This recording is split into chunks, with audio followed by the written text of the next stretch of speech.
Okay, great. So we can adjourn or no, that would be the opposite. We can because let's adjourn right now. So we can start at, they call it order at 6:02, I guess. Are there any public comments? Katie Burkhauser, did you have any public comments you want to make?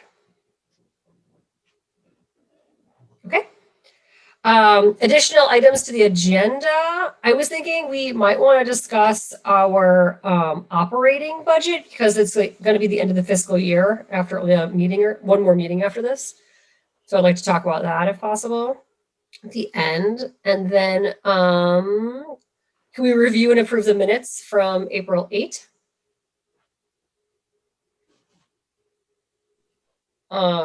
Are people in favor of the minutes? Yes. Yes, okay. So if we approve the minutes, do you make a motion? So Alex, to make a motion to approve the minutes?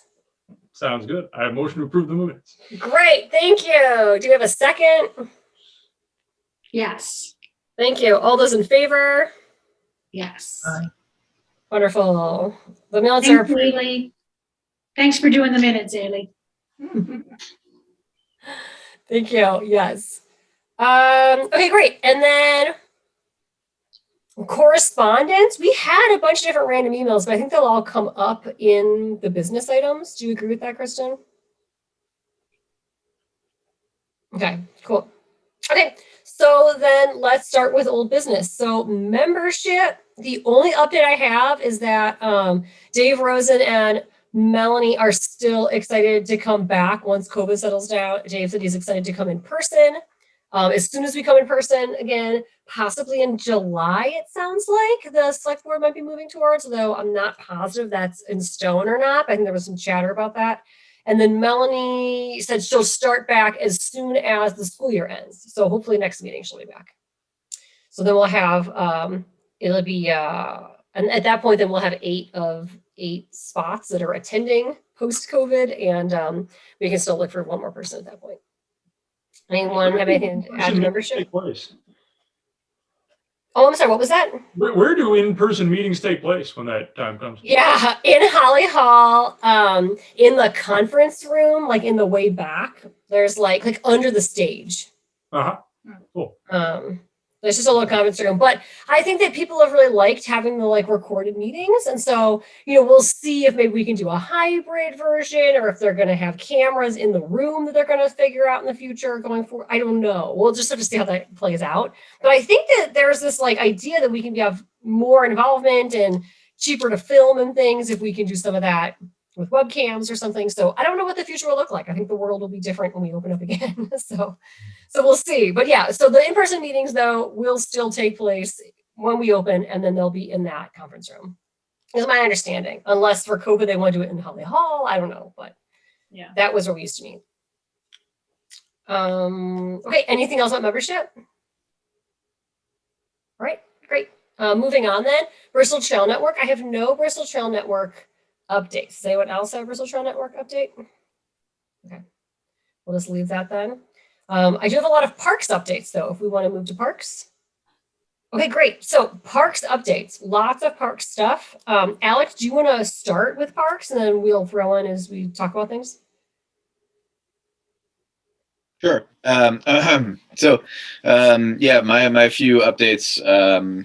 The sign at Memorial Park had been off kilter and kind of on one hook. That's been fixed now.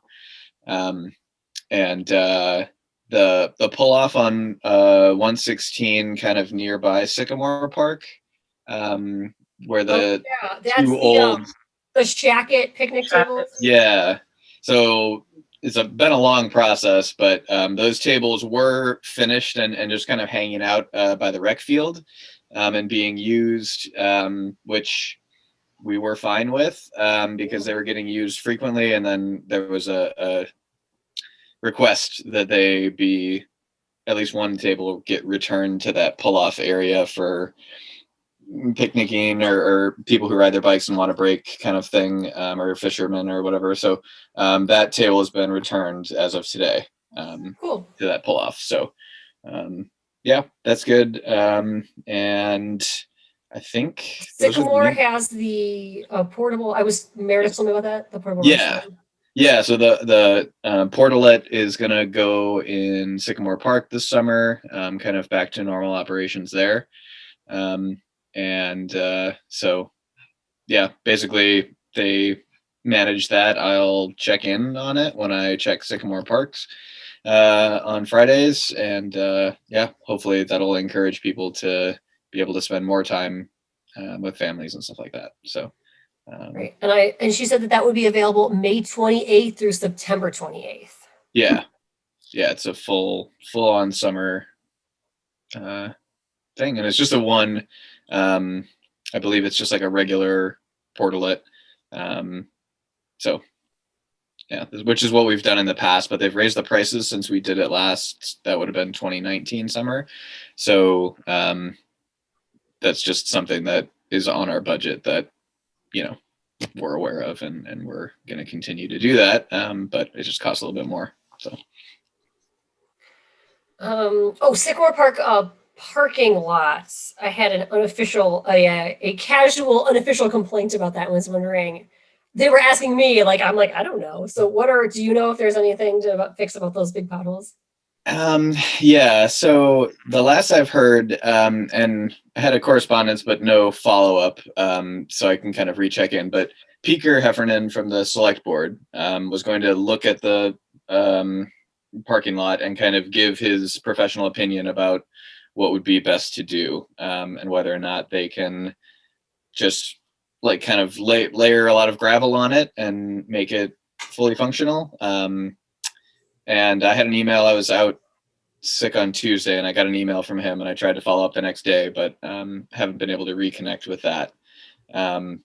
So I think that's still the best option going forward, is to at least get his opinion, and then try to move forward towards either fully like regrading it and everything like they did. I believe the road crew did Eagle Park last year, which So we thought so too, because we were shoveling the mulch. There was a mulch pile off to the side. Yeah. And Jono got like really excited, and he made us all shovel all the mulch off the road. But now you can see where like they laid down more up to the mulch. So we've made more. There's an extra parking space there now, but it is like a little bit lower than the rest of the parking lines. Yeah. So that's the type of fix that I think would be best. But I think if we go through Peter and get his opinion first, and then, you know, what we had done recently as kind of a stopgap was just get a few loads of gravel, crushed stone, and lay it in like the worst spots in the parking lot. But yeah, because it doesn't get a whole lot of attention, especially like during the winter from plows and whatnot. So nothing's ever like flattened out. Big trucks go in there and they do real quick turnarounds. They just create these huge potholes basically. So yeah, that's been, I think, something that a thorn in our side, and so to speak, because we'd love to be able to fix that before the summer, before we get really busy and we get a bunch of vehicles there this summer. So Cool. I'm glad it's on your radar. That's good. Cool. And then let me see. Let's do Saunders River access. We had a email from the Vermont River Conservancy to do a walkthrough, right? Yeah, they hold the easement there, so they are required under that easement to visit the site once per year. And their outreach coordinator has contacted Valerie and will be forwarded to me in the next couple of weeks to do that site visit. The only issues I can see there, we do have a couple new landowners, the folks that bought Paul's former farmhouse, and there's also a new building going in on the lot between them and Toscano's. So it'd be good to just do some outreach to those new neighbors so that they understand what the requirements are or limitations are for use of that park. Is that for that site visit? Would you want any of us to go with, or will we be invited to if people want to check out the parcel? Yeah, I mean, they Yeah. certainly could. We can I make that definitely want to go. I tried to find it Yeah. in the middle of the week and I could not. I have this great map from the report online, but I could not. I ended up on A. Johnson land that was absolutely gorgeous. It was very pretty, but it wasn't this land. So Yeah, I wanted to check out the knotweed situation and I never found the land. Unfortunately, you can only visit there if you already know where it is. So Okay, so if I once could, we know where it is, though, it'll be straightforward. okay, yeah. And I can let the commission know when that visit is scheduled if they follow through to contact me. That'd be great. Excellent. Yeah. Cool. Thank you. And then Eagle, we did a big cleanup of the Eagle on May 1st with the mulch and the plantings and everything. That was great. But then there was bigger things, I think, about the fishing platform and the ramp and everything, right?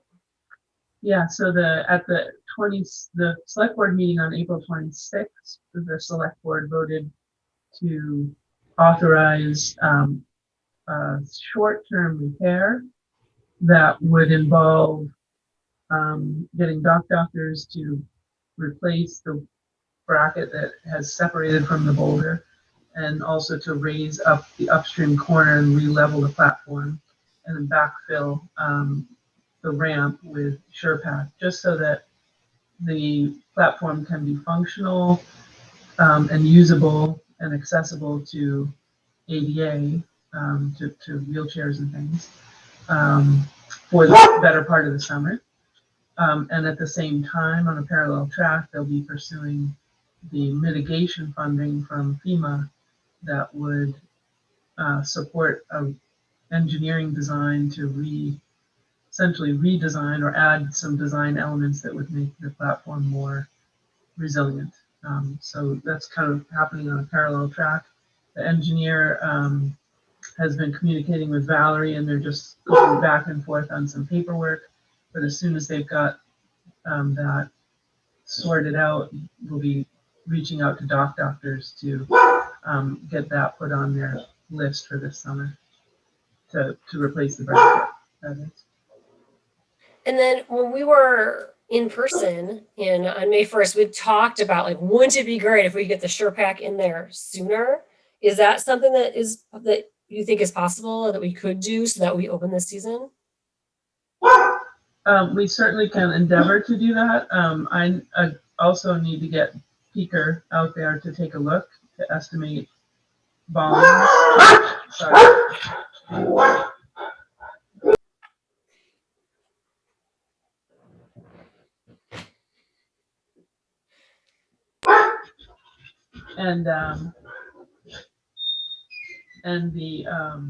So Peaker can estimate and then hopefully get some load of stone out there. Ideally, it would be best to repair the ramp first and then backfill, but I'd like to get Peaker's opinion on whether we can do that. We would like to not encourage too many people out onto the platform until that bracket is replaced, because right now it's not. Originally, it was designed to hold one person per square foot. It's not secure for that load at this time, that live load at this time. And so it would be best, if we're going to make it fully accessible, to first fix the bracket and stabilize the platform and return it to being a little more secure. Would it be possible or advisable to put like caution tape and then have like a sign that says max occupancy 5, or is that just asking for trouble? We can put a sign up. Yeah, that's an idea. I made that number up, by the way, for the record. That was just a random number I said. Yeah. I don't know if you think that was a good idea or not, or because it would be nice to get that ramp in, so people could use it. Are we Yeah, liable if anyone? Yeah. Are we liable if anyone's I'm hurt? sorry, I didn't hear that, if that was a question. Yeah, I'm asking a question if we are liable if anyone is hurt because it's damaged further if there's more than the requisite number of people on the platform. In which case we should put a sign. You know, Those it are might questions be- for Valerie, who's the town administrator, and I'll put those questions to Valerie. we may be sticking our neck out a little bit to put an occupancy limit or something on there without, you know, any sort of engineer signing off on it too. That might be a bigger issue liability wise. I would not advise any occupancy limits out there. Okay. I take it back. So, Thought it was a good idea. so right, so we'll just wait then, and we'll wait for that repair before we do the ramp, or? Again, I would like to check in with Peaker to better Okay. understand logistics around, you know, I don't want to do anything that would prevent doctors from getting in there. Oh, sure. So the right Okay. sequencing is something that Peaker can tell us about, the engineer can tell us about, and doctors can tell us about. Okay. Sounds good. Anything else about the fishing platform, Eagle, or any of the town parks that anyone wants to talk about right now? I have, Oh sorry, yeah, Alex, please. I just have one thing I forgot for Sycamore, which was the far end of the sort of trail that connects the beach area to the field area. You know, it like kind of goes down. We That talked dirt, about that. yeah.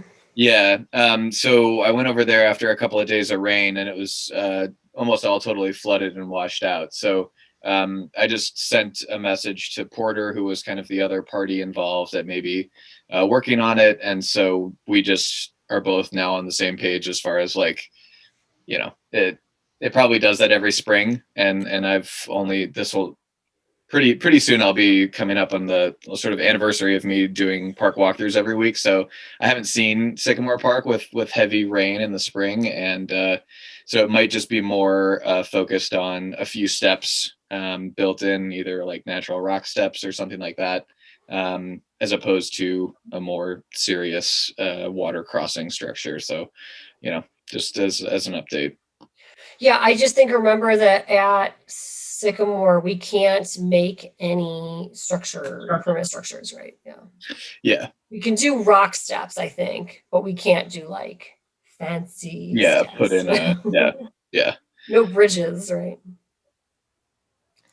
But it would be nice to do something about that area too. So, Mhm. or maybe even like create a new where to go down, you know? Helen, sorry. Why is it that we can't put any structures? That property was bought out by FEMA after the 1998 flood, and there's a restriction that's been placed in the deed that says that no new structures can be built there. Makes sense. And although Eagle Park was that also a FEMA buyout, but it doesn't have that rule, or what was It was the a history? slightly different instrument that bought that property out and conveyed it to the town, and so it doesn't have that same restriction. Got it. And I believe there is also there are waivers even for FEMA properties in some cases that you can build a structure that's non-permanent and recreational in nature, like perhaps a fishing platform or a gazebo or something that's could be removed, but no new residential or commercial structures of any kind, because the point would be that they'd be too vulnerable to future flooding. So. Okay, And- that's and interesting. Lives. Yeah, I lost. wonder, if there's anything you can do about that sort of beach access area. You could Wonder how put they something define in. structure too. Like, is a set of stairs a structure? There is language, and I could go back in the paperwork and find the language, but I don't have that at the top of my head. Yeah, because that is a tricky spot. Okay, well, I guess we'll move on then. If anyone else has anything parks related. Okay. So that brings us to item D, Emerald Ash Board Strategic Planning Committee update from Chair and our liaison. Alex, you had your big meeting, right? Yeah, so we had a public meeting, public information session meeting, where we kind of just walked through the the basics of Emerald Ash Borer, and also talked about the management plan that's been drafted by that committee, and took questions from the public and talked about various things. So yeah, I would say that was good. That meeting is it's pretty long, and so it's still working on, still in the queue to get uploaded to the town website, but the slides are on the EAB page on the Town of Bristol website, so that's accessible. It includes some good maps and also pictures of trees in town that you know, are in various stages of EAB infestation. So yeah, I think the next step for the committee is to, once leaves come out fully, reassess some of the high risk trees and create our list, sort of our priorities of removal. And then we go from there. From the paperwork side of things, we submit, the grant is due in June. So in the next coming weeks, we're going to be finalizing the paperwork for that, and Valerie will officially send it over to the state, and that'll help with funding for removal and replacement. So yeah. Was there anything? Oh, please go on. Sorry. I was just gonna ask if the meeting was well attended. Were there a lot of folks there? I mean, there's like 11 or 12, like low teens maybe at the most, but yeah, it was a little bit hard to schedule and also finish. We wanted to have it done because that's one of the requirements for the grant, to have it done with enough time to finish compiling all the information to be sent to the state. And Valerie's super busy these days, and so we wanted to kind of sneak it in there before, you know, middle of May. So Okay. Anything else about Emerald Ash Borer?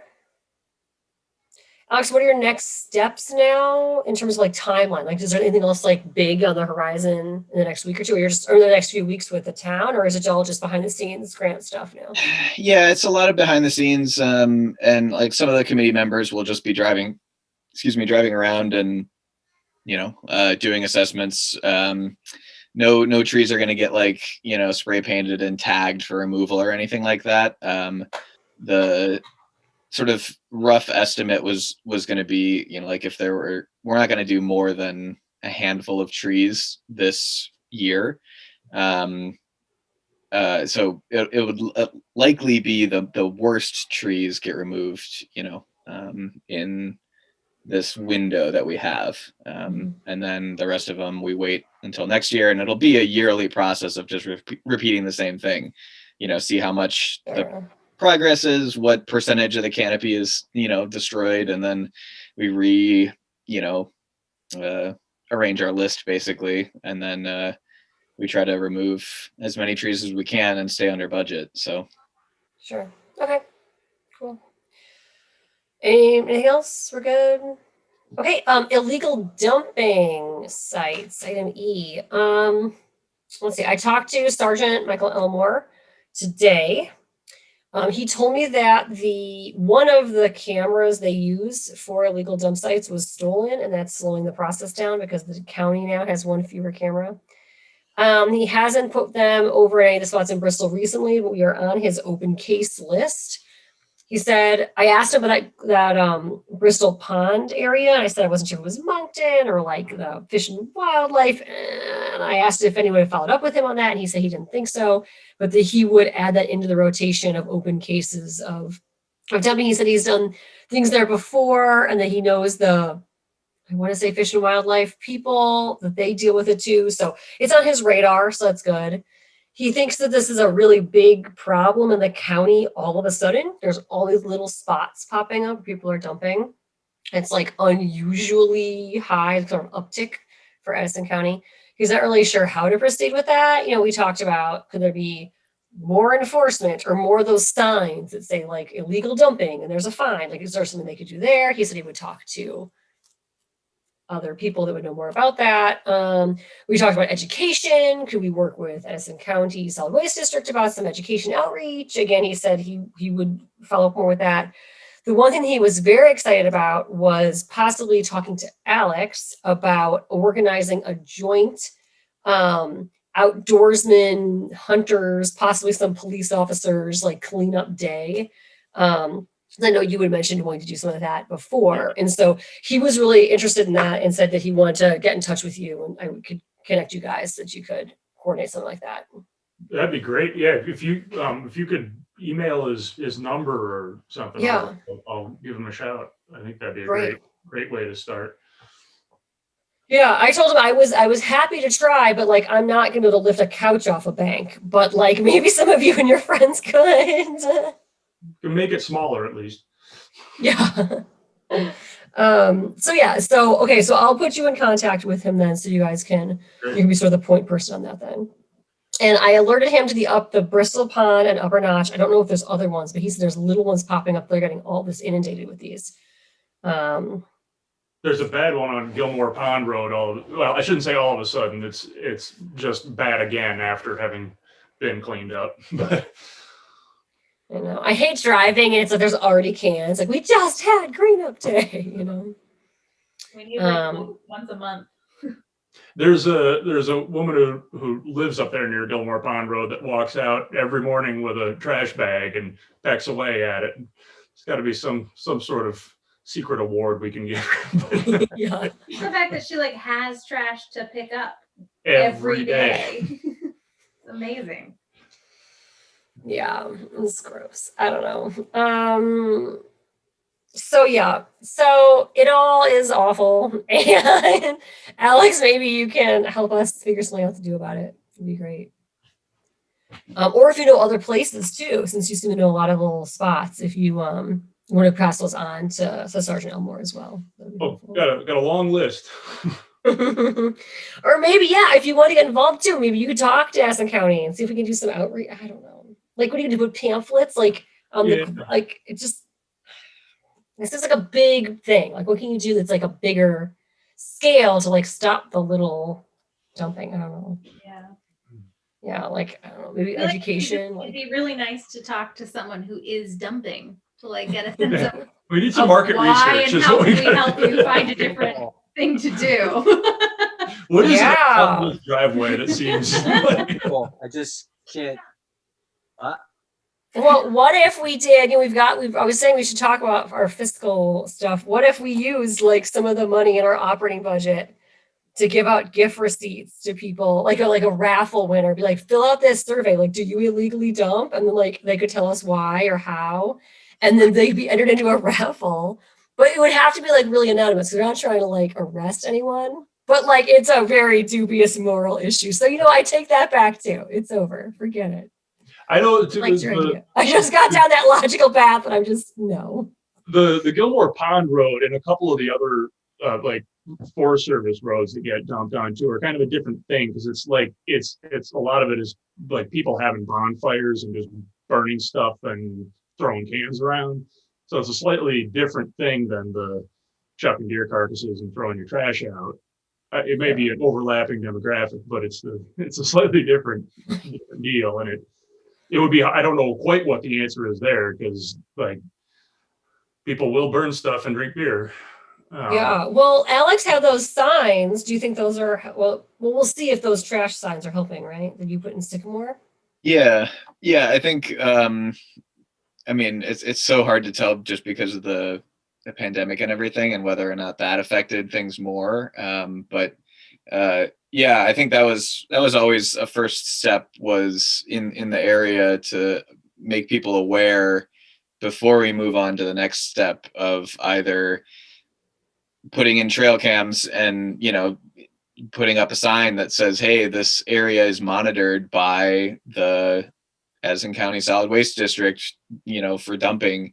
You know, if you're caught dumping, this is the fine. And somehow you fit all that in a sign or something more succinct. But, you know, at least for the parks, I think it was the right move to let people know what the expectation is before we start, you know, trying to, in a sense, catch people doing it.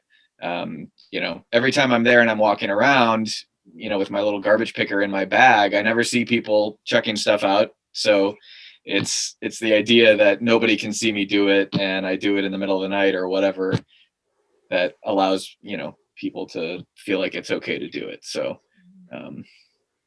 yeah, it's a big issue though. You're right, Carolyn. It's more than just like stop being idiots and dumping trash everywhere. Right. It's more systemic. Yeah. Yeah, or I mean, I was shocked when I went to the transfer station recently and they're like, "Oh, you're from Bristol? Okay." It's like so many things in my car, like, "Oh, that's free, that's free, that's free," right? I think it was like $7 total. I had this whole car full of junk, you know. So I yeah. think people might not know that. Yeah. That may be something we can address. That I don't think that's necessarily widely understood information, that it is actually that easy to get rid of a lot of things. Yeah, the hardest part I would think is putting it into a truck. That's always my hardest part. Like the taking it there is the easy part. So yeah, I don't know. Yeah, maybe we could think about like some kind of like outreach, working with Edison County Solid Waste about like maybe they have pamphlets. Maybe we could help make a pamphlet or a sign or do something like casual, like on Front Porch Forum, maybe like making like announcements every so often, like, did you know it's cheap and easy or something, you know? Yeah. I don't know. But yeah, Alex, I'd love to have you work with Sergeant Elmore and yeah, keep brainstorming. That'd be great. Yeah. Cool. Anything else about this? Okay, perfect. Website, Zaylee, how is it going getting the agendas submitted and getting those up online with Sharon? Is that going okay? Fine. I never heard back from her. I just emailed her. Okay. The agenda. Sounds good.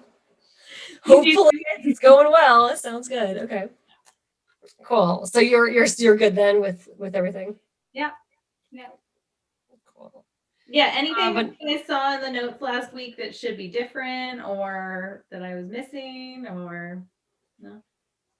Okay. That was fine. Yeah. Well, That's just good. keep Thank me you. updated on if you see anything that needs to be fixed. Yeah. No, definitely sending that draft out is nice. We can go, oh wait, I didn't mean it like that. Like all that crazy stuff I just said, you can just like be like, she took it back, you know? Yeah. Yeah, please don't quote me on that. We're not giving gift cards to people that dump illegally with town money. We're just taking that back. It's not happening. Okay, that sounds perfect. Anything else about the website anyone want to say? It's a quick one. Okay. Moving on. Green Up Day. Debrief. That's me. A total of 472 bags were picked up this year, which is ridiculous. That's way more bags than usual. I don't know if it was because it was like a hands-free thing. How many did That you say? 472 bags.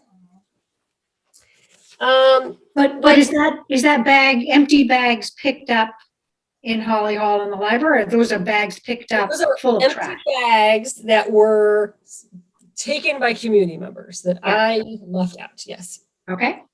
The highest that I've recorded, I've done this for this is my fifth year doing this. Wow. Fourth? No, well, whatever. I've done it for a while. The largest I've recorded was 426 bags, which I believe was our record, and that was in 2019. And that came back with 2.03 tons of trash. That was in 2019.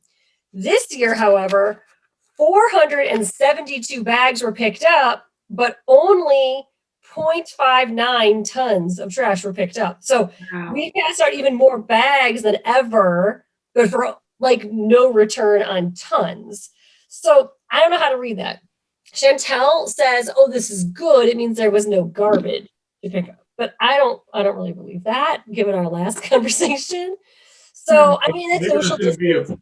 bunch of green bags full of trash off Notch Road in a pile at the bottom.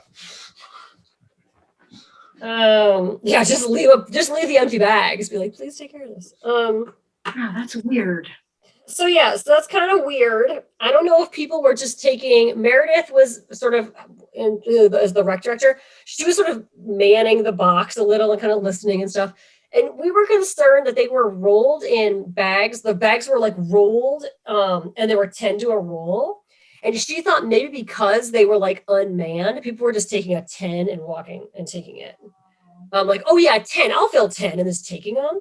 So, maybe we'll pass out less bags next year, but maybe they'll be sitting in garages all over town and it'll just be this mind war. People are like, oh, I got to do that. I took all those bags last year. I don't know. I don't know which direction it's going in. Huh.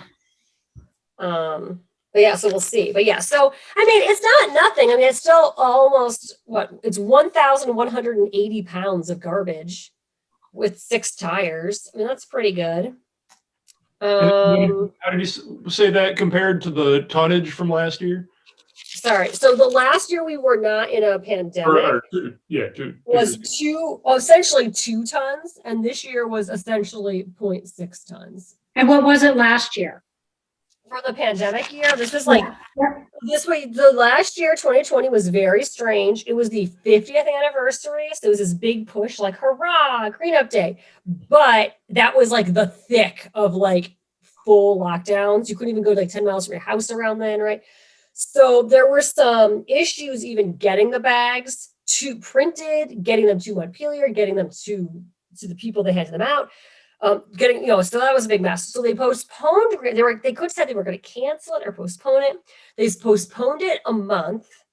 So there was the argument that by then a lot of the grass had grown up, so you couldn't see the garbage. We didn't know if coronavirus really was like from touching things or not, right? We weren't sure about the transmission. So people were afraid, I think, to touch garbage because who knows if it had coronavirus on it. So it was a very weird year.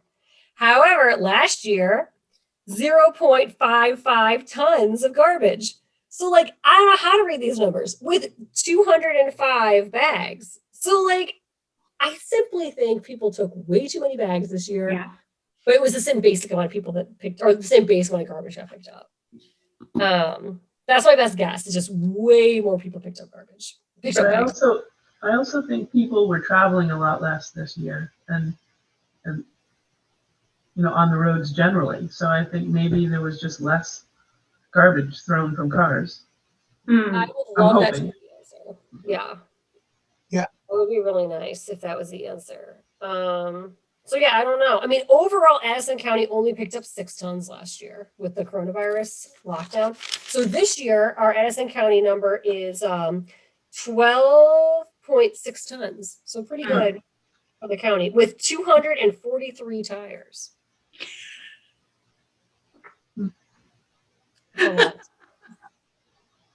Although to be fair, 100 and wait, let me make sure I want to get this right. I don't want to like get it for the record.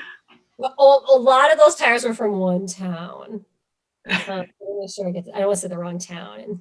And someone must have a big push on tires. Yeah, here we go. I have the final numbers. Yeah, Starksboro collected 101 tires. That might have been, they did a cleanup last fall. Louis DuPont organized it from Starksboro, and I wonder if they did hold over their tires to Green Up Day. Oh, that would be They pulled them out of a ravine, but maybe set them on the road for Green Up. I don't know, but wow. I know they organized one from the upper reaches of Lewis Creek. Wow. Well, I'm glad those are out of there. Gross. But yeah. So anyhow, so yeah, we passed out a lot of bags, but I don't think bags are that indicative of the final weight this year, as they have it in previous years. The pickups went really well, though. Holly Hall was the most popular, and BES and the Red Cedar School both participated, and I passed out bags to those students as well.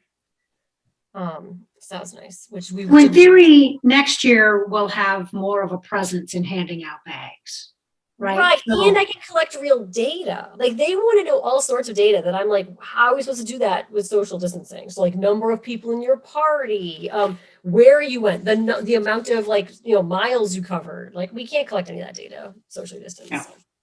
I'm just hopeful that 22 will be, back to normal and we'll be able to get in there and, have a party on the green and do the whole thing with the table and the coffee and, have a go at it. So we'll just sort of see how that goes. But yeah, I thought it was pretty good. I'm just surprised at how many bags. It's usually pretty correlated and just nothing. That's just really off the market this year. So that's, I think, everything I have for Green Up Day. Anything else anyone wants to say about Green Up Day? Okay, great. Okay, next item, Edith Stock Trust. Any updates on that?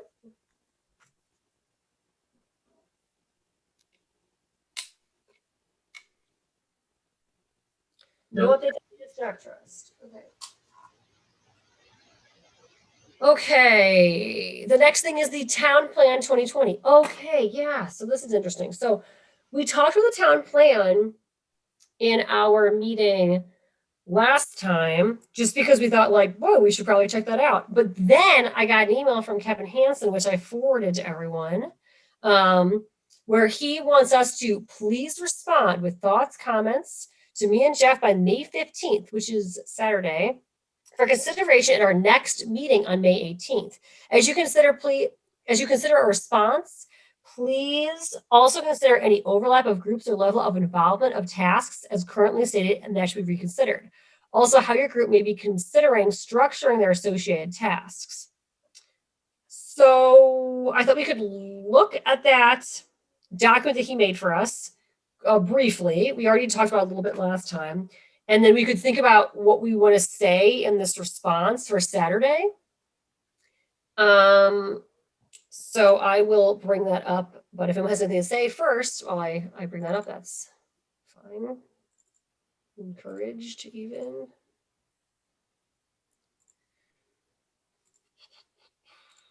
Open that.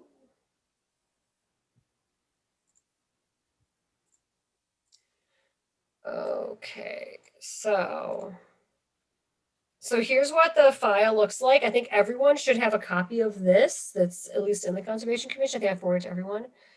So there's this these different worksheets that he would like us to work on filling out that are formatted so we can't edit them too much. And he wants us to go through and look at what he wants us to do. So percent completed number, if it's complete or not, the section that the implementation was from, the subsection, the action, which we talked about last time. I'm gonna try to make that bigger, sorry. And then the who's responsible. This is the worksheet just of things we're responsible for, and then the schedule of 5 years ongoing, etc. So I don't know what we should comment or say to him about this. Does anyone have any thoughts?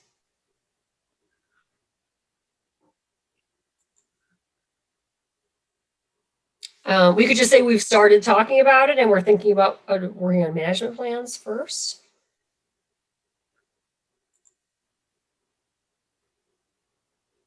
Yeah, I mean, I think maybe we could review the list and decide tonight what our highest priority is. Right, like column G with the priorities. Mm-hmm.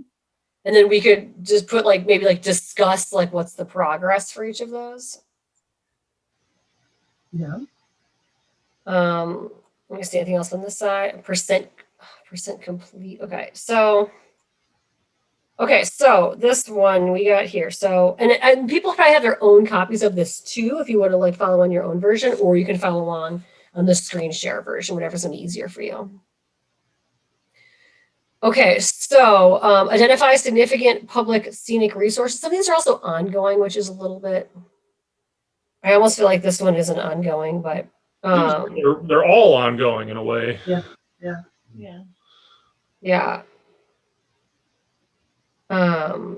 Like, I guess when we look at this here with the develop individual management plans for town parks, we said that one was 3 years. Within 3 years, we wanted to have that accomplished. So I think we've sort of prioritized, like, that's what we feel is tangible with like a deliverable. So I think we've identified that as a high priority because we feel we can accomplish it. Does that sound fair? Yeah. I'm sorry, I'm just gonna switch back over here. How am I supposed to do this priority?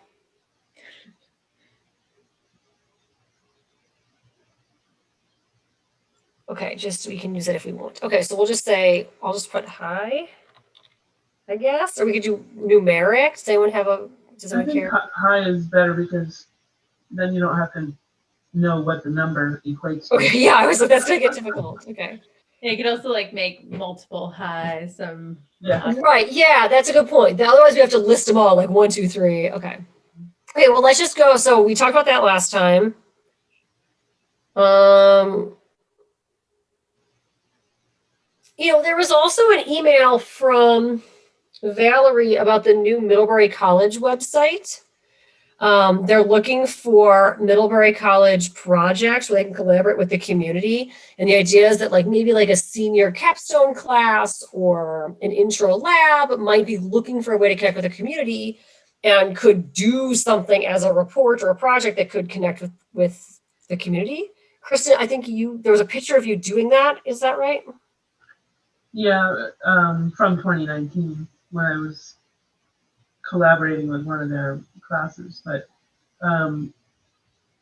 I sort of read that as, they've worked with us before with the Riverwatch, the Addison County Riverwatch, for example. And, if we had a discrete task, like even the management plans for these parks, that if we wanted to largely hand that over to a class to write up, that might be an interesting idea, because some of the elements in the management plan include things like, or could include doing an inventory of the natural resources that are in those parks, which we've done in the past for Sycamore, but we haven't really done it for example, Memorial Park.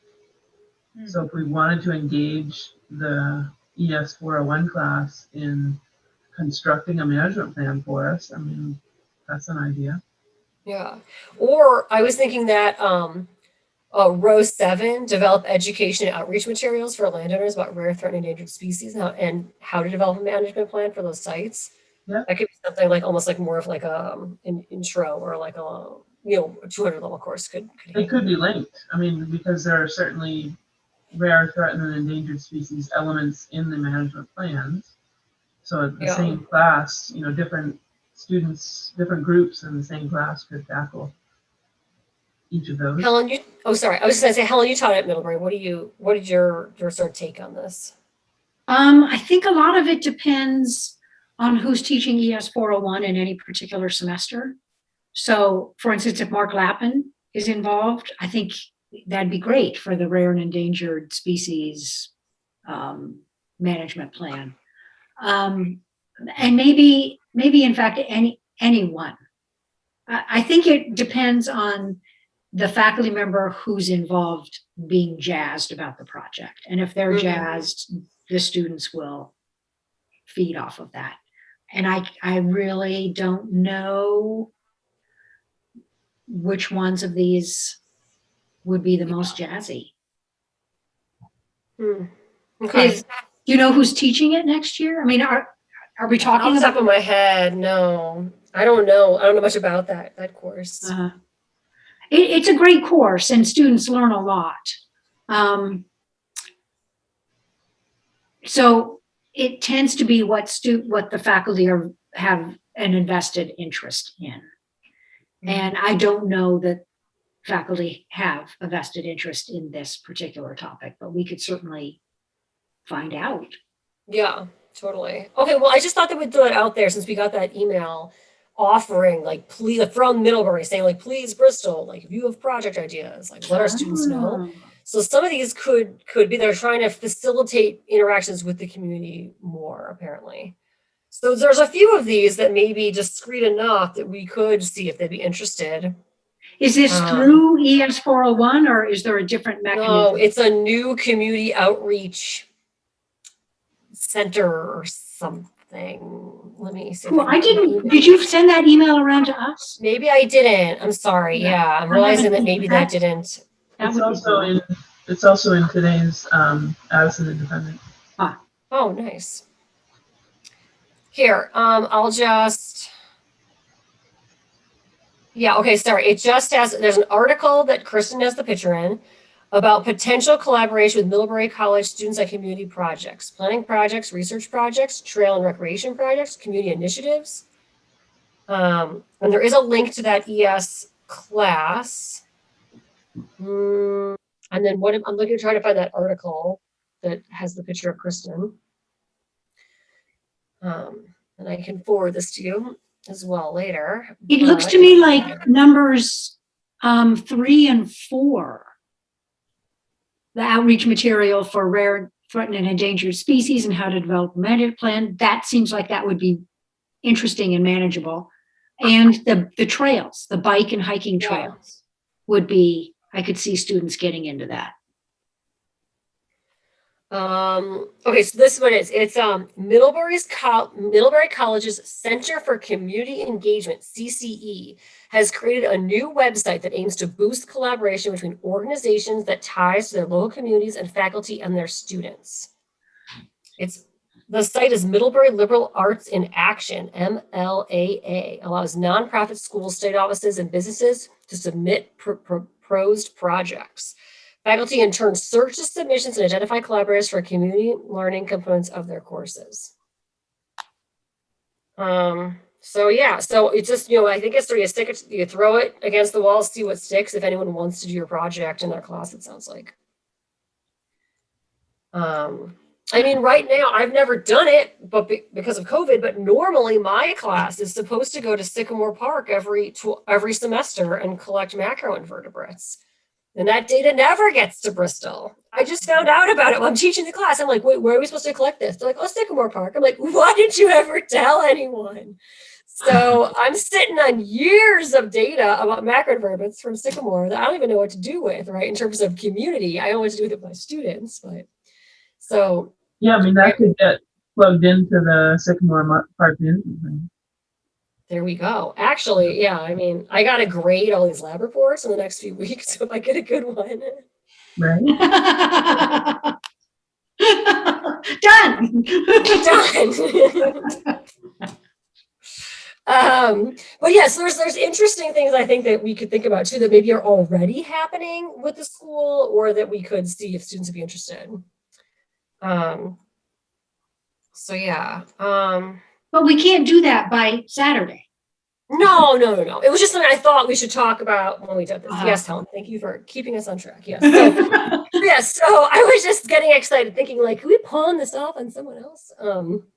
Okay, so what do we think are our high priorities? So let's do like high, medium, low, I guess. Does that sound good? What identifies significant public scenic resources? How do we rate this one?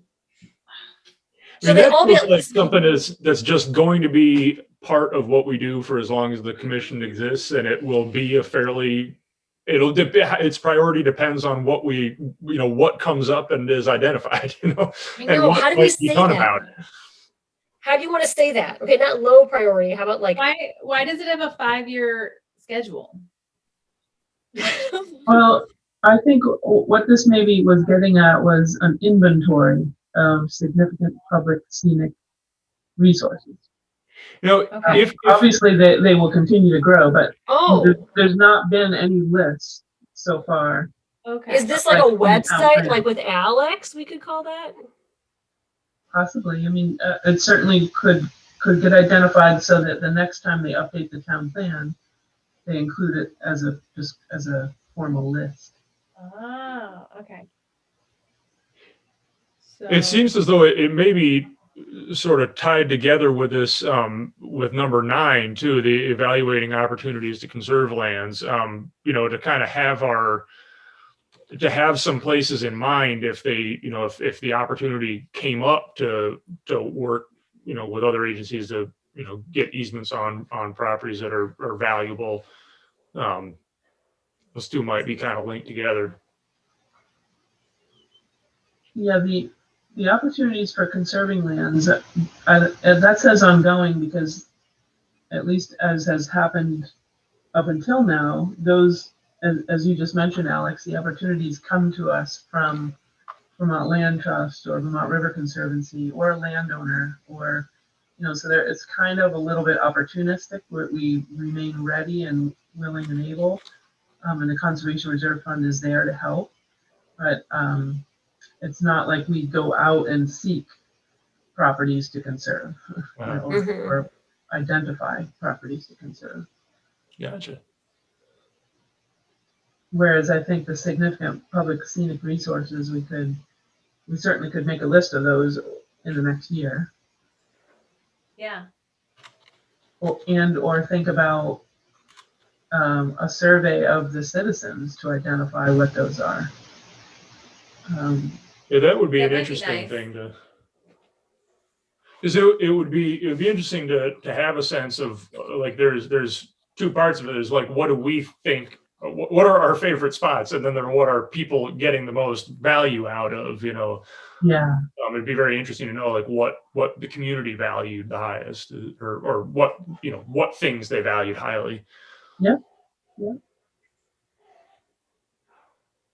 Okay, what about this strive to maintain and improve public access to those locations? Certainly with Eagle Park, I mean, that's ongoing. I feel this is a little bit variable, but can we think about it? There's the opportunistic aspect of like when things are broken, but is there anything more than that we're doing with that? I think again, this is kind of enabling language such that when an opportunity comes up, we can look back to the town plan and see that we're charged with this goal or objective or action. And I mean, one that we'd be working on right now is the new river access on 116, the one that Helen said that she was unable to find. Right. Like, you know, clearly it does not have great public access if the public Yes, can't find it. I really like to harp on that as well. But there's a whole road cut issue and signage issue that Kristen can go into in depth with you. in part, and also there's a neighbor. We're in a transition period where those lands were privately held, and now since 2013 they're owned by the town, and we promised the neighbors that this would be low key, because we do already have lots of very accessible frontage on the river at Bartlett's Falls, at Sycamore Park, at Eagle Park, Shackett's, and so this is another way to conserve land. That one of the primary reasons for conserving those lands was flood resiliency, not so much accessing the river. That's what it's called. But that's why it's not a park, because we didn't want to induce or incentivize lingering and parties Deer carcasses and beer cans. etc. So the fact that it's hard to find is somewhat intentional, Got it. but subject to ongoing discussion.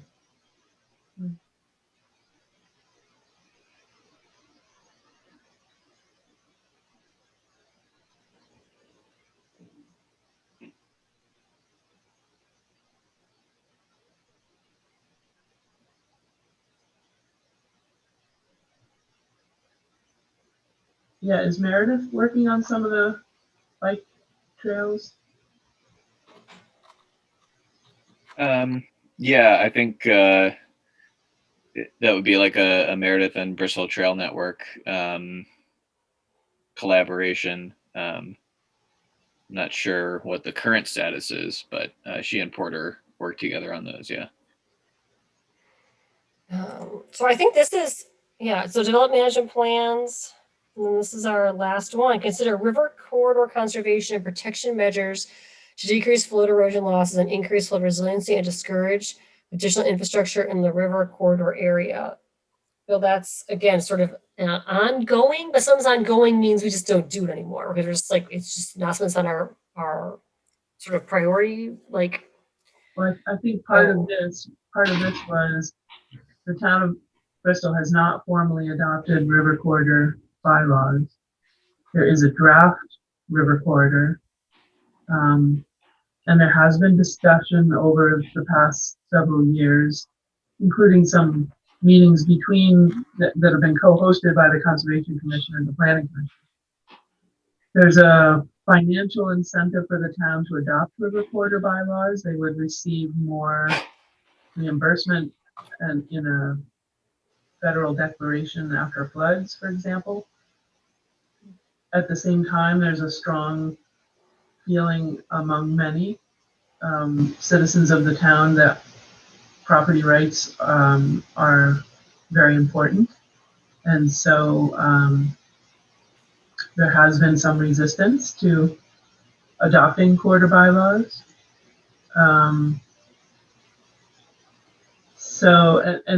But the bottom line is, I think a lot of our riverside lands are already de facto protected because they're in town ownership. We're kind of a unique town in that regard, that a lot of the river frontage is presently in town ownership. And so for those reasons, I personally feel that's maybe a medium priority. Well, yeah. Is that language okay like that, Kristen? Continue working with citizens in the town to balance the adoption. Balance the adoption. It's like balance the Cost benefits?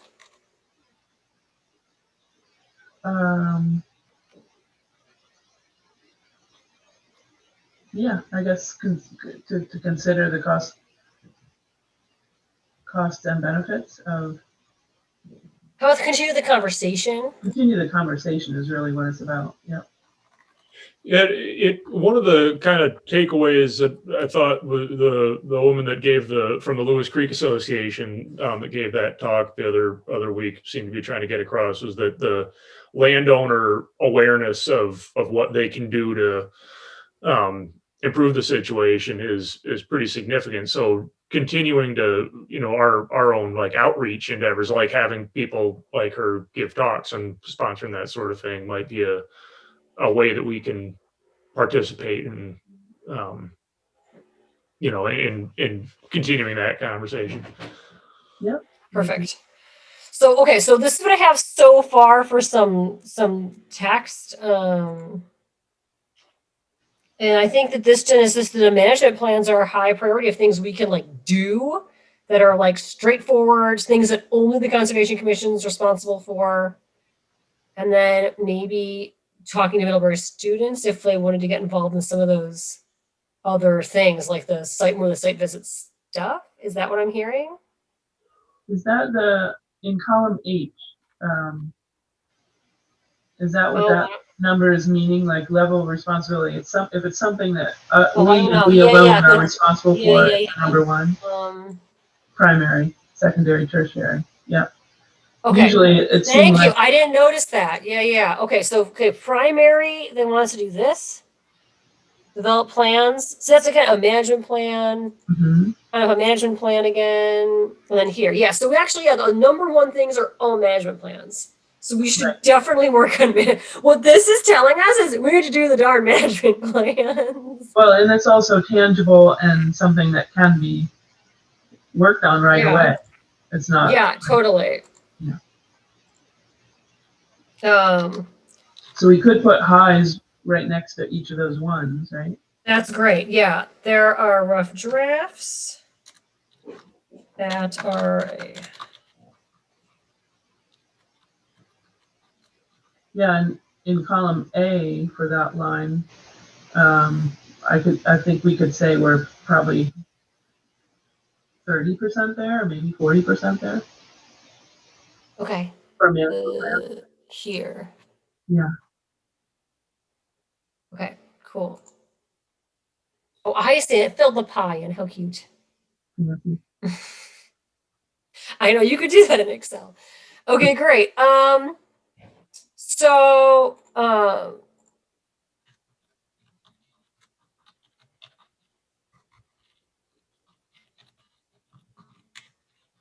I say we just work on this and we maybe submit a thing to this Middlebury thing with these students and just say, these are the three kinds of things we're thinking about, we're working towards right now in our town plan.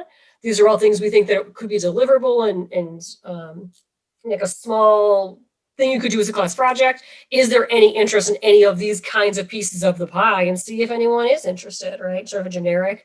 And if they give us help, that'd be great. And if not, we'll do it, Yep. Does that sound like a good plan? Oh, Helen, you're muted. Yeah. It sounds as though the MLAA is not necessarily class oriented. It might just be groups of students who are interested in doing community service. Interesting. So I think you have to avoid the use of the word class. Interesting. Okay, yeah, sure. So yeah, this just says students for now, so that's good. Yeah. Yeah, okay, cool. Thank you for that detail. Yeah. Yeah, that's so interesting though. Well, I can always talk it up too, be like, I'm on this commission. Who wants to do this? Yeah. Okay, cool. Anything else we want to talk about this with oh, right. What are we supposed to say in this email now? So I'm going to stop sharing this document, I think, if that's okay.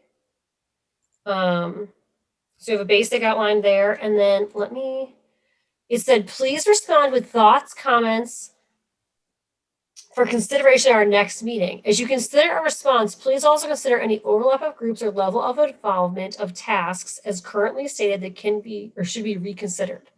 Also, higher group may be considering structuring their associated tasks. Okay, I'm just going to say we talked about the tasks.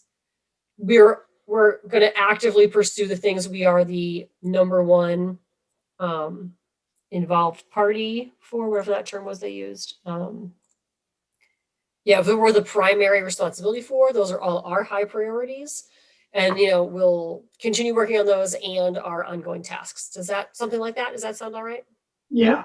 It didn't really feel like there was anything in there that wasn't in our purview, right? Yeah. Okay, cool. Okay, well, I'll go with that. I'll type that up and I'll send it to Kevin, and then I'll copy this group on that as well, I think. Excellent. Cool. Okay, great. And then with that, we have 20 minutes. Kristen sent us the town plans that I then forwarded once I finally found in my inbox. So maybe we could just have a discussion about what's going on with those, what we need to do. I don't know, make a list of some kind. I'm not quite sure what you want to do with that, but we have about 20 minutes. We could get started talking about it. Well, maybe 15, because there's 2 other items that we have that are very brief at the end. I was just going to say, I think we could hold the Sycamore Park plan for now. I mean, it certainly could be updated if someone wanted to, but maybe we focus our energies on the parks that don't have any plans at the moment, like Memorial and Eagle.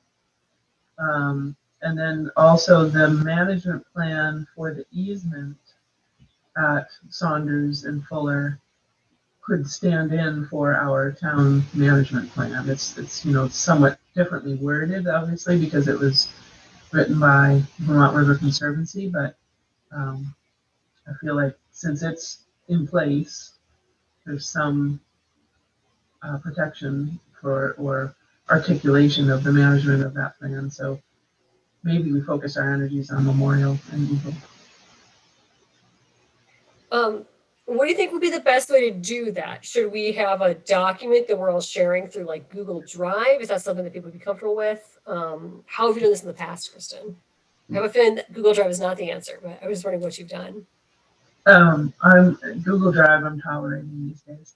The way we did it in the past for Sycamore, Katie Riley was the primary author. I did a lot of the figures and a lot of the writing as far as the geology. But I think maybe for these new plans that we're considering, maybe we pick out areas or topics that we're each interested in. I enjoy the history part. I have a lot of resources for that, so I can pull that part together as well as the geology. If others wanted to focus on, like last time in Sycamore, I think Dave Henderson focused on, maybe it wasn't Dave Henderson, but someone focused on the birds and the critters and doing an inventory of what was present in the park.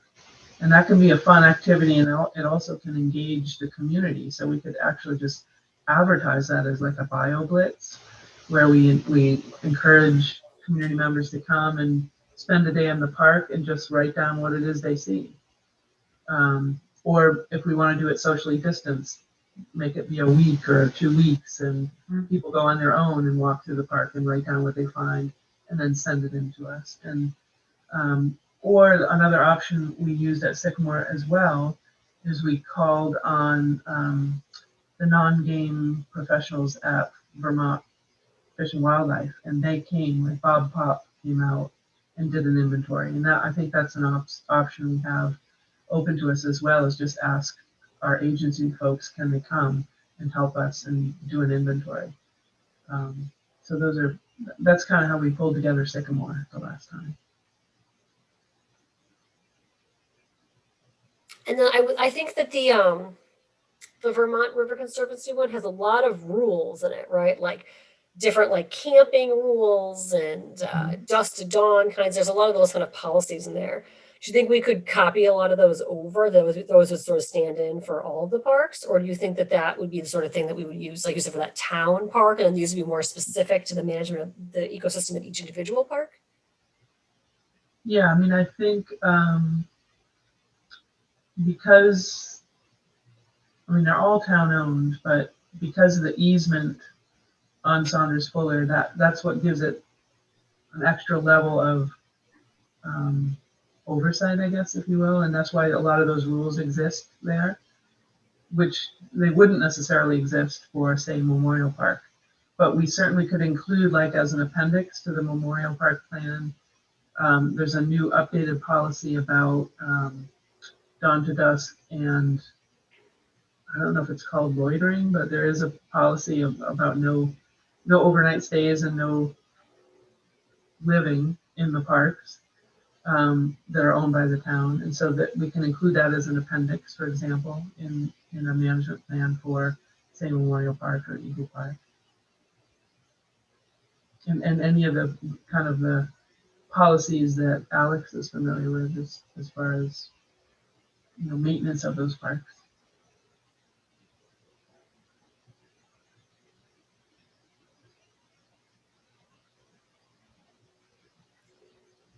Okay, so so how to best do this, I think. How about everyone should, for next time, what if we all read over, was it the Sycamore one you said was really quite good, or and you want to sort of build something similar?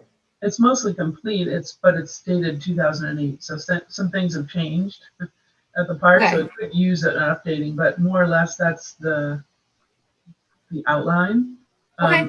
Another option would be to just, what I did was made a quick outline and draft of a plan for Memorial Park based on the Sycamore Park plan.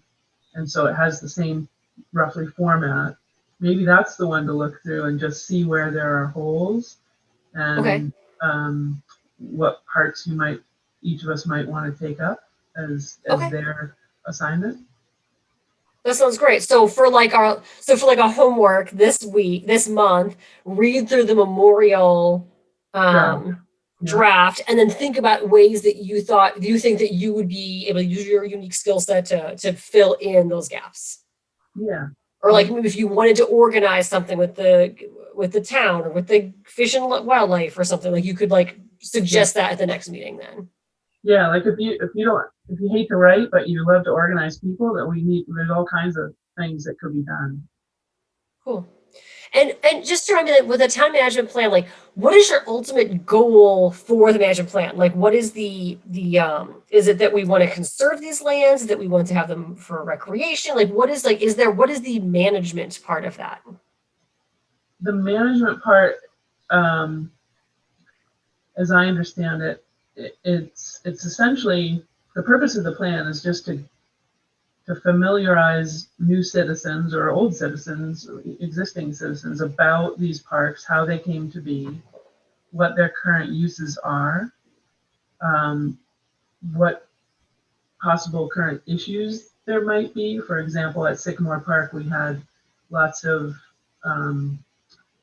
unauthorized four-wheelers driving through the river at one time. And so that was an issue. And then the management objective was developed to address that issue. And that was to put in place those big boulders that prevented vehicular access into the park and add more signage to make people aware that vehicular access was not suitable for those parts of the park. So it's a way to just identify what are the issues, how are we going to address them through what management possibilities, and then if there are recommended actions for future, you specify those as well. That's why it's meant to be a living document that gets updated with time as issues are identified or as issues are resolved, that kind of thing. Part of what I saw with Kristen's 4 documents was that naturally there's a lot of overlap, but each park is unique. So for Right. instance, Saunders is the newest on the list. And so that's going to require, you know, probably some more specific detail for how to get things situated there, as an example. Sycamore is probably between FEMA money and whenever it was done back in 2008. It seemed like it was very thorough. And I saw, Kristen, you took red bold and then transferred it to Memorial. So then it's kind of just working it through. So it's a little bit of a carbon copy, some of it, but obviously each park is unique. Right. Okay, well, I think that's a great sort of action then for next month. Come and think about how you're going to help work on that memorial management plan. That sounds great. Anything else you want to say about that? And then we do have that one, that budget I want to talk about too. I'm sorry, was someone talking? No, I was just going to say I think it makes sense to focus on just Memorial, and then we'll be such pros at it after a couple of months here, we can just turn our sights to Eagle Park at that point. That sounds good. I think that makes a lot of sense, and that's a great way to start. Okay, great. So let's talk about our new business then, where I mentioned I wanted to add that about the fiscal year ending soon. So we need to make sure that we're using our allocated operating budget, or the operating budget will go away. So I believe probably this year we paid the Conservation Commissions, although I didn't do that, so I don't know who would have. Kristen, did you do anything with that, or does Valerie? I have no idea. I never got like a bill or like anything. Usually it comes around this time, if I remember correctly. Okay. It might be sitting in our mailbox and we just don't go to the mailbox anymore at the I time. don't think we're allowed in there. Yeah, maybe I'll call Valerie and ask her about that. I'll put it on my list. I'll call her and ask if we need to deal with that or if it's in our mailbox or something. They did just open to the public downstairs in Holly Hall today, but they're closed on Fridays, so you can't do it tomorrow. Okay. If we wanted to spend, I think we got 400, right? Could we contribute toward the picnic tables, for example, that the rec department just bought? Or I know you had extra expenses for the porta potty. We could contribute toward that. Just so that, we're not losing. Definitely. Yeah. Maybe I'll ask her as well, like how much is in that account. I think it's 400 each year, and then it goes away. So it would be something less than 400. And I think we spent, I don't know, we may be down to 300. I can't remember what we're at now, but we spent 100 this, was it August or something, right? On the bingo thing. I think that was 100 we spent. So that was good. We had earmarked another 100, but then Jono got it from the bank, which was amazing for Bank of Millbury to step up. But then it does confuse our using of our budget plan.